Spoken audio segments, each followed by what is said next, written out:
All right, we're going to get started. For our last and final show for this evening, another comedy, we have Burns and Allen, which everybody should know, George Burns and Gracie Allen.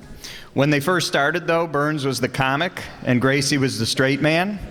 And George quickly discovered that Gracie's delivery got bigger laughs than his, and so they switched, and the rest is radio history. From their first radio appearance in 1929 on the BBC in England to their self-titled show starting in 1942, Burns and Allen's comedy was always the main attraction. Their radio show ran until 1950, where they made the jump to TV for an 8-year run on CBS. At first, it was done live, and then George was a very smart businessman, and he said, we'll syndicate it, we'll film it. I'm sure they made lots and lots of money, those smart guys. And you can catch it every night. My mother will know. She's sitting back there. What channel? Like 2 a.m.? What is it, Decades? Or which one? She doesn't know. She sets the DVR, and that's it. But I've watched it. It's pretty good. It's good TV. It still holds up. So pretty much everybody knows about that. But what was going on Easter in 1947 when this show originally premiered? Well, Byron Nelson won his second Masters tournament at Augusta. The first Tony Awards on Broadway was held, and John Ratzenberger, who played Cliff Clavin from Cheers, was born. And you can tell I'm scraping the bottom of the barrel to give you something in an intro. So without further ado, we're going to start Burns and Allen, Easter Hat War Council, originally aired April 3rd, 1947.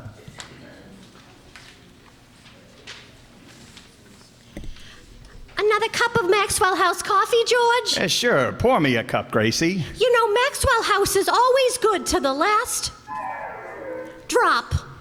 And that drop's good, too. Yes, it's Maxwell House Coffee Time, starring George Burns and Gracie Allen.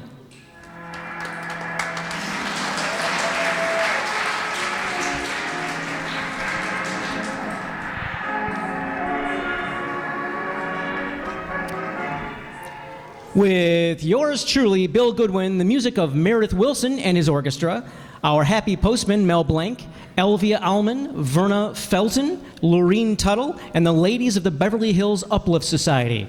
For your Thursday night comedy enjoyment, it's George and Gracie. And for your everyday coffee drinking enjoyment, it's Maxwell House, the coffee that's always good to the last drop.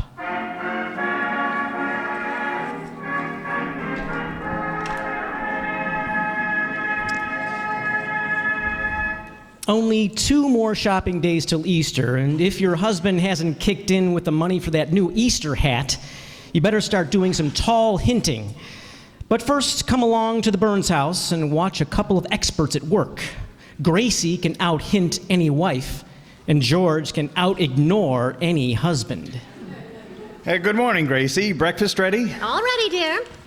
In my Easter bonnet with all the frills upon it. You seem happy this morning. Well, what woman wouldn't be happy married to you, George?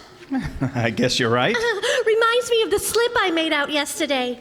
I signed my name Mrs. G. Burns, and this woman who was with me said, "What does the G stand for?" And before I thought, I said generous. Generous, huh?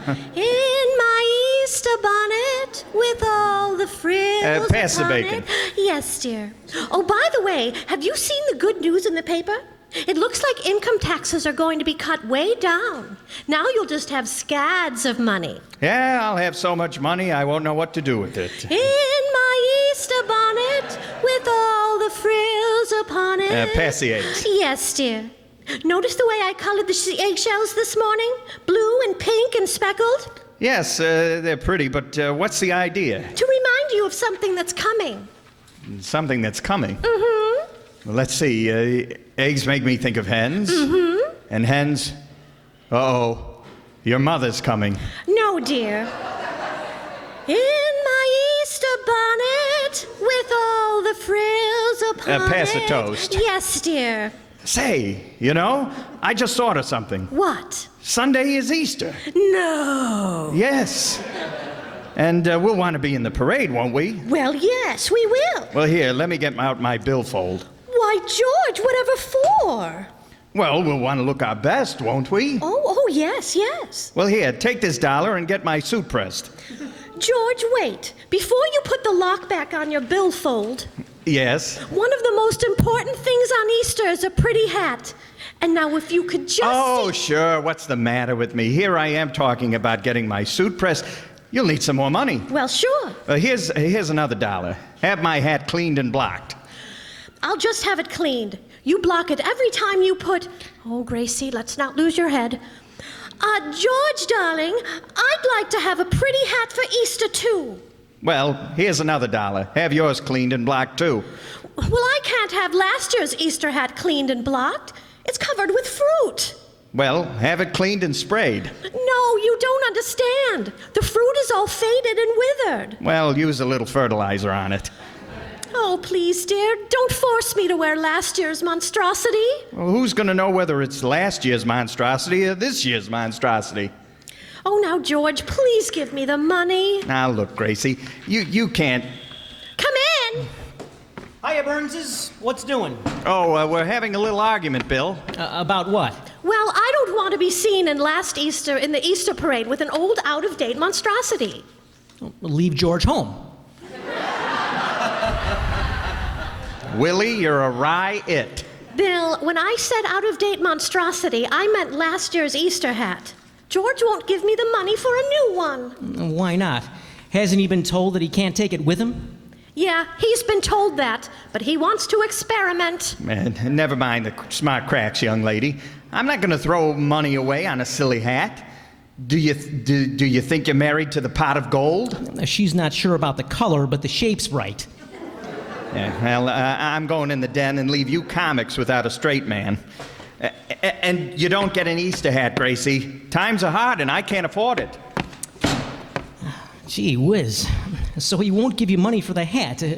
Have you tried flattery, Gracie? That doesn't work anymore, Bill. Well- George is wise to flattery. It wouldn't hurt to try it. Well, okay, but you'll see, it won't work. George, Yes? you're the youngest, handsomest, kindest, most talented, best built, most romantic husband in the world. No, huh? No. Well, thanks anyway. You're welcome. No, you see, Bill? Yeah. Say, I wonder if it'd do any good to... Come in. Good morning, Mrs. Burns. Here's your mail. Thank you, Mr. Postman. Oh, hello, Mr. Goodwin. Oh, hello, Mr. Postman. Mr. Postman, did your wife get money out of you for an Easter hat? Oh, yes. Oh, how did she do it? By promising me a kiss. Really? Yes. She said if I refused to give her the money, she'd kiss me. I'd rather take a beating. A bad kisser, huh? Holiest I've ever seen. Hey, Mr. Postman, if you feel that way, why did you marry her? Well, it was the year Roosevelt ran against Hoover. Yes. When I make a bet, I pay off. Well, this isn't getting me an Easter hat. I guess I'll have to use my club to get the money out of George. Oh, don't beat him with a club. That's cruel. No, I meant the club I belong to, the Beverly Hills Uplift Society. I'll turn those girls loose on George. Beat him with a club. It's kinder. Well, goodbye, Mrs. Birds, and remember, keep smiling.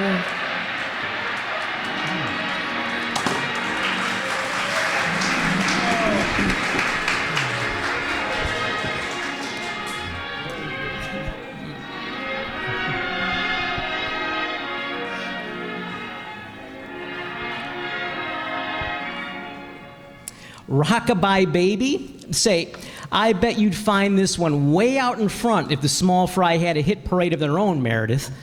And who's to say they haven't, Bill? It plays a coast-to-coast nursery network every night at sundown or thereabouts, with Mom featured as MC and the Sandman always giving his usual dependable performance. All for the pleasure of some sleepy-eyed kid whose applause is a sleepy smile. Yes, lullaby time means many precious things to all of us, all right, young and old alike. But of all, perhaps, those moments of peace and contentment that reflect so deeply the meaning of our American scene. And because it offers its own full measure of contentment, Maxwell House coffee belongs to the American scene too.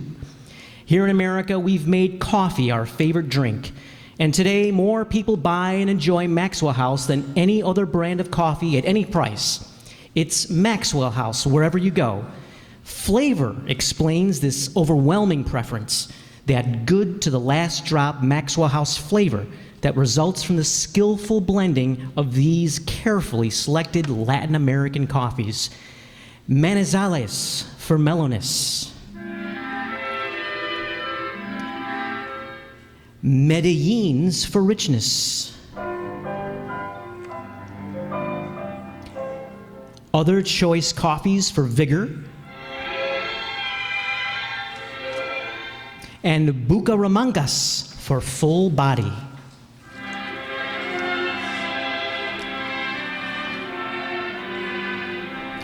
Adding up to coffee you get at its flavor peak.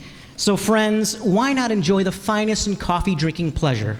You can, for just a fraction of a penny more per cup than you'd pay for the cheapest coffee sold. Just say Maxwell House, always good to the last drop.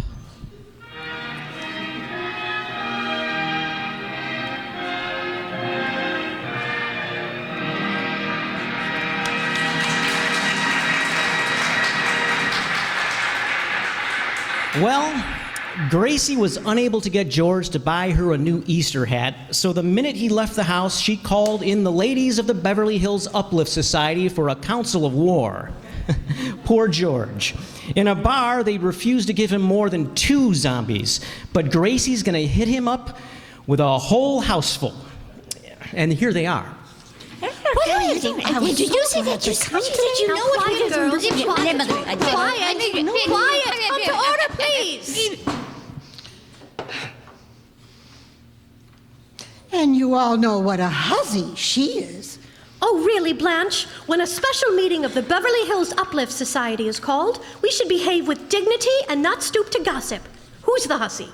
Clara Bagley. I can't understand why we ever took that woman into our club. I heard that, Blanche Morton. Why, Clara, darling, I didn't see you come in. How dare you call me? No, Clara, that's enough. You came in late, and you know very well that any member does that at her own risk. But she said that I Now, was... please, Clara. When Blanche was late last month, and you called her a fat frump, she was very nice about it. Now apologize for making a scene. Okay, I apologize, fat frump. I accept, hussy. There. That's the real uplift spirit. Now, before I explain the purpose of the meeting, we'll have the roll call. Blanche Morton. Here. Clara Bagley. Here. Catherine Conway. Here? Meredith Wilson. Present. I'll never get used to him at these meetings. Well, that's just silly, Catherine. It's been over a year since we made Meredith an honorary woman. Yes, and I've become thoroughly adjusted to womanhood. Although I admit I still feel just a little conspicuous in the pool at the YWCA. We're dying to know why you called a meeting, Gracie. Can't we skip the rest of the roll call? Well, all right, Blanche. Now, you girls are here because I need your help in a crisis. George refuses to buy me an Easter hat. Oh, my goodness me. But the very idea. Isn't that just like a man? So far, every method has failed. But you may have tried some fresh methods on your husbands that I could use on George. In other words, you furnish the new tricks, and I furnish the old dog. Oh, well, this is a great was idea. you, Gracie? Blanche, did you get money for an Easter hat from Harry? Yes, and a new frying pan, too. Oh, how? I slugged him with the old one. Well, I couldn't strike George. Too brutal? Too brittle. He is sort of puny. Clara, did you get hat money out of Joe? Oh, sure. No trouble at all. You know, Joe's the affectionate type. Until he agreed to give me the money, I wouldn't let him kiss me. Oh, well, that wouldn't mean much to George. Some husbands' kisses get better, but his just get higher. Higher? Yes, his aim's not what it used to be. First it was my lips, and then my cheek, and then my forehead. Well, where is it now? Well, since last October, he's missed me altogether. My, you're really in trouble. Catherine, did you get Dick to loosen up? Oh, yes. I got him over a barrel. I found out that he took his secretary to dinner one night, and he gave me the money to keep peace in the family. Oh, but I'd never find my George chasing after a woman. He doesn't have the desire, the inclination, the wind. Oh, well, what did he say when you asked him for the money? Oh, he said he was too poor to throw money away on a hat. That he couldn't afford it because times were hard, and he said that, girls, I've got it. We'll shame George into giving me the money. Wow, how's it gonna work? Well, we'll hurt his pride. Now, here's the plan. At 3 o'clock sharp, I'll have George in the living room. You girls come in one at a time, and then you pretend that you're bringing me.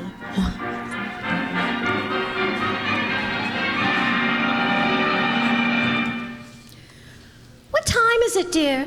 Exactly 3 o'clock. Oh, good. Answer the door. Answer the door. Nobody buzzed.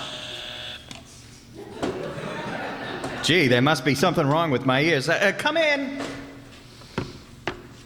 Good afternoon. Oh, hello, Mrs. Morton. I brought you poor people a bundle of old clothes. Poor people? Yes, the news is all over town that you're poverty-stricken. Oh, dear. And I thought it was just a family secret. Oh, you poor, brave little thing, you, going through life without a stitch on your back. Yes. There wouldn't be a stitch on me anywhere if I hadn't had my appendix out.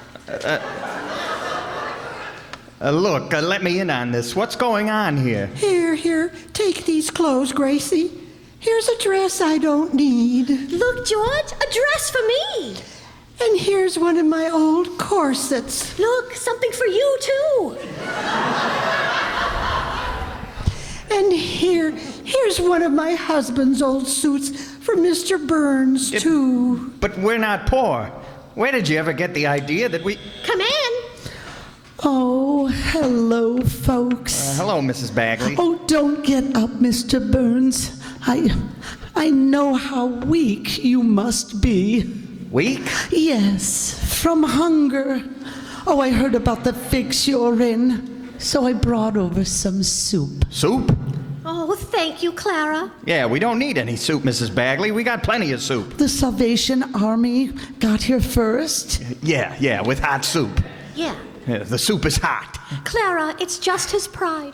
What kind of soup did you bring? Oh, chicken. Oh, with noodles? Yes. Oh, George, did you hear that? We could have the soup tonight and the noodles tomorrow. Look, Gracie, whoever told you that... Come in. You poor people. I heard the awful news. Well, now, see here, Mrs. Conway. I'm not a wealthy woman, but I can always scrape together a few pennies for the needy. Here, take this quarter. Oh, bless you, Catherine. Mrs. Conway. Oh, how did it happen, Gracie? Your husband's been on the radio for years. Didn't he save any money? Not a cent. He told thousands of jokes, but he never laid a nest egg. Oh, that's so sad. I don't know. I think I'm going to start to cry. Wait a minute. Girls, wait a minute. Girls. Wait a minute. Jeez, I have to make myself a Jack Benny to be heard. Now, Gracie, get these dames straight about that crazy rumor. Tell them we're not broke. No, dear, it's no disgrace. What do you mean it's no disgrace? And it doesn't matter to me. I still love you. Girls, 1, 2... La-ti-da. What is this gonna be? Other women may walk in their sable and mink, with pheasant to eat and champagne to drink. We're at the Jefferson again. But I will wear rags and on crumbs I will dine, and stay with that shabby old husband of mine. Gracie, What if the house is as cold as a stone? What if one tattered garment is all that I own? What if wolves at our door are waiting in line? I still have that barefooted husband of mine. Gracie.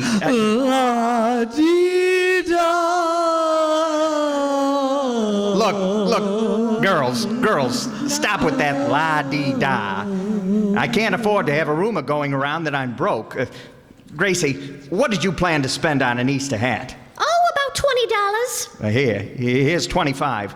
That ought to show these friends of yours up. Well, I better make it 30. I have other friends, too. All right, take 30. Oh, thank you, George. Well, girls, as long as you're here, let's go in the den and have a nice visit, huh? Oh, this is so wonderful. I can't believe it. This is wonderful. Let's go. Come on. I wonder if I've been had.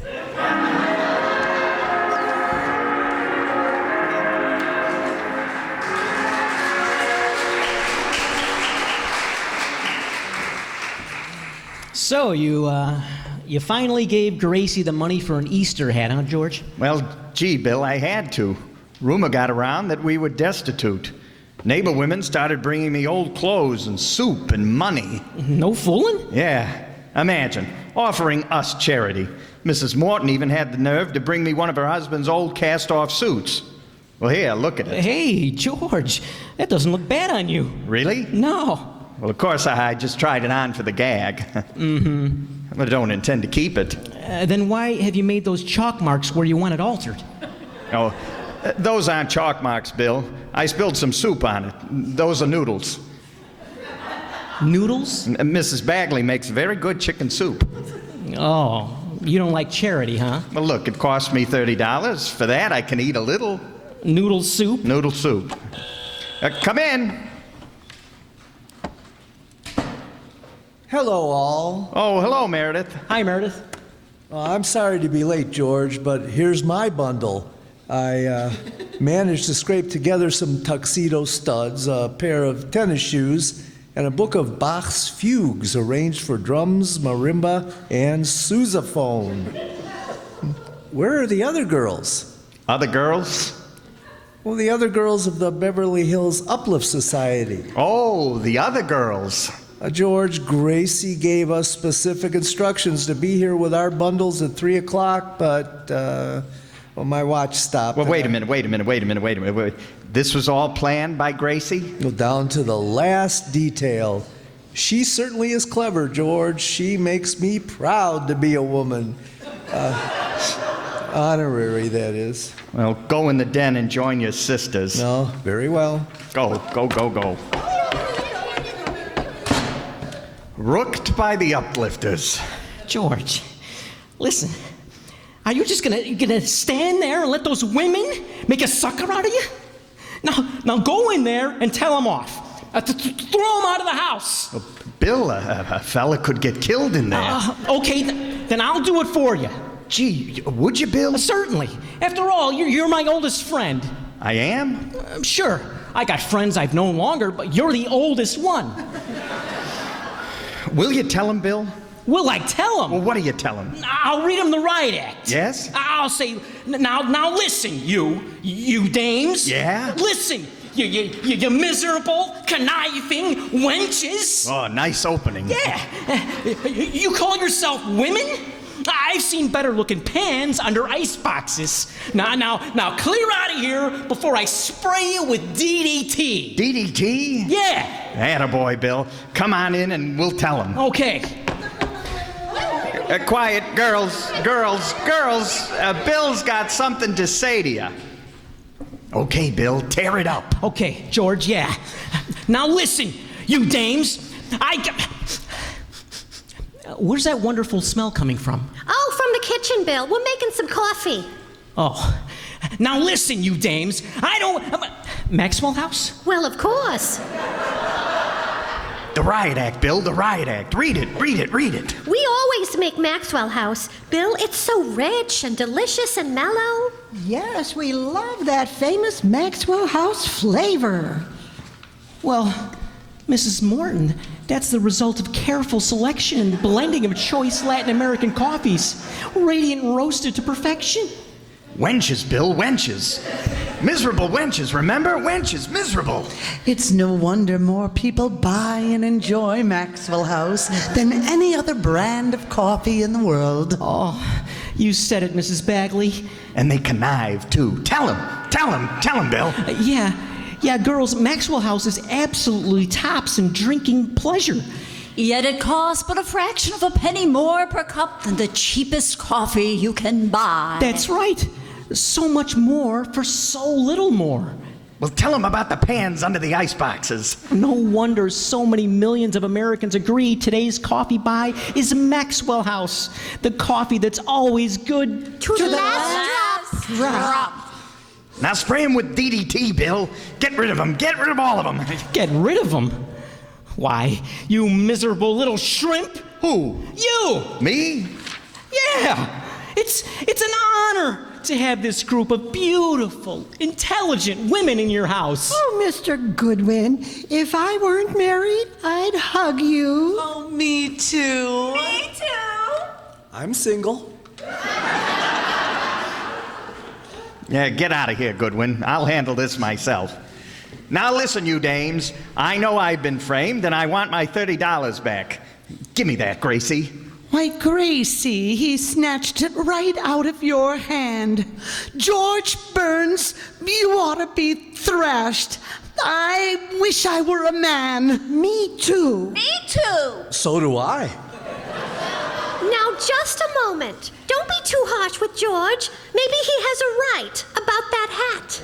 Well, are you defending that old wrinklepuss?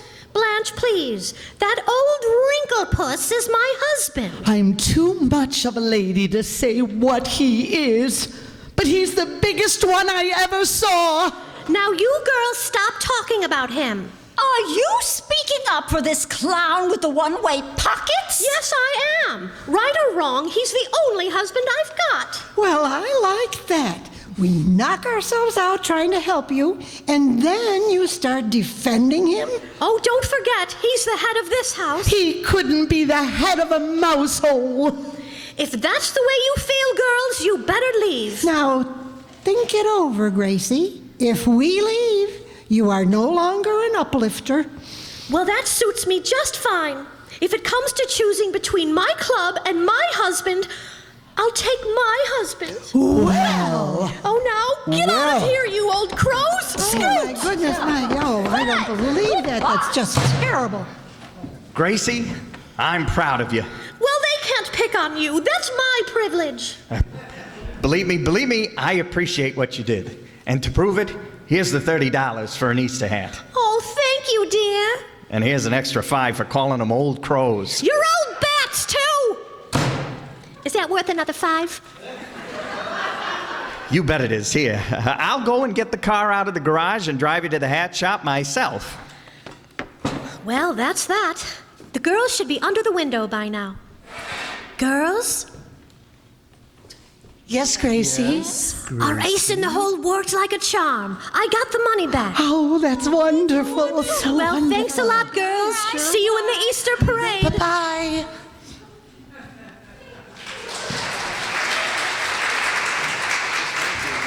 Join us again. Ladies and gentlemen, Gracie has something very important she'd like to get off her chest. Gracie? There's a chain letter going around called the Luck of London, and this letter claims that I won a large sum of money by not breaking the chain. I would like to say here and now that I have never won anything. In fact, when I receive a chain letter, I tear it up immediately. So please disregard any chain letter which uses my name. Good night. Good night.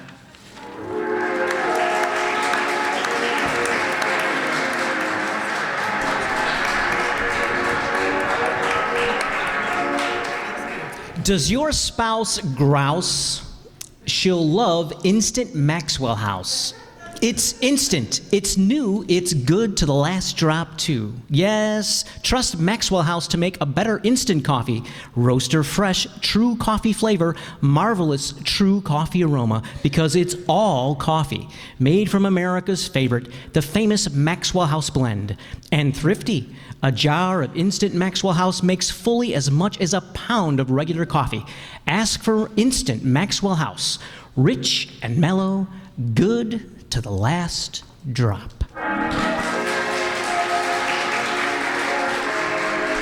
This is the Riverside Township Radio Players Network.